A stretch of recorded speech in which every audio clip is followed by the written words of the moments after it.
అంటే ఇప్పుడు తిరుపతిలో లడ్డు విషయం గురించి మీకు తెలిసిందే కదన్న, ఇది కల్తీ జరగలేదు అని చెప్పేసి కూడా జగన్ వ్యాఖ్యానిస్తారు. దాని గురించి మీరేమంటారు? 5 సంవత్సరాల్లో పెళ్ళాన్ని తీసుకెళ్లి గుళ్ళో దర్శనం చేసుకోలేని కల్తీ చేయలేదంటే ఎవరు నమ్ముతారు? కాబట్టి కల్తీ జరిగిందనే నమ్ముతున్నాను నేను. అంటే తిరుపతి లడ్డు ప్రసాదంలో మాంసం కొవ్వు కలిసింది అంటూ ల్యాబ్లో రిపోర్ట్స్ కూడా చెప్పడం జరిగింది. దాని గురించి మీరేమంటారు? అది వాస్తవమే జరిగింది. సుబ్బారెడ్డి ఉన్నప్పుడు సుబ్బారెడ్డి గారి భార్య జగన్ రెడ్డి నక్షగా గోవిందా అని అన్నప్పుడే అది ఖండించాల్సింది. ఖండించకపోవడం వల్ల నెయ్యి ప్రసాదంలో కూడా అది కల్తీ జరిగింది. ఆ ఫస్ట్లోనే తొంచేయాల్సింది, తప్పు చేశారు జనాలు. అది అలాగే పవన్ కళ్యాణ్ గారు కూడా ప్రాయశ్చితంగా దీక్ష చేశారట నిన్న. దాని గురించి మీరేమంటారు? ప్రాయశ్చిత్త దీక్ష చేసినంత మాత్రాన వాళ్ళలో ప్రాయశ్చిత్తం రావాలిగా. ఈయన చేసినంత మాత్రాన ఉపయోగం లేదు. వాళ్ళకి ప్రాయశ్చిత్తం రావాలంటే దేవుడు ఏదో శిక్ష చూపించాలి వాళ్ళకి.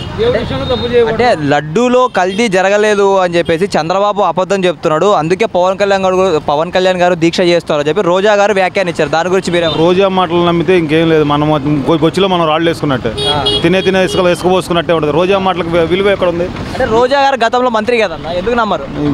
విలువ ఉంటే గెలిచేదేగా. మధ్యాహ్నం 2ంటికే కౌంటింగ్ రోజు 2ంటికే పారిపోదుగా.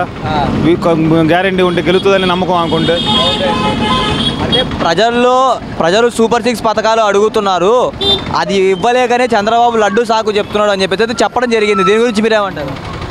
3000 చేస్తాన్న పెన్షన్ ఎన్ని సంవత్సరాల్లో పెంచాడు? ఎన్ని సపాలుగా పెంచాడు?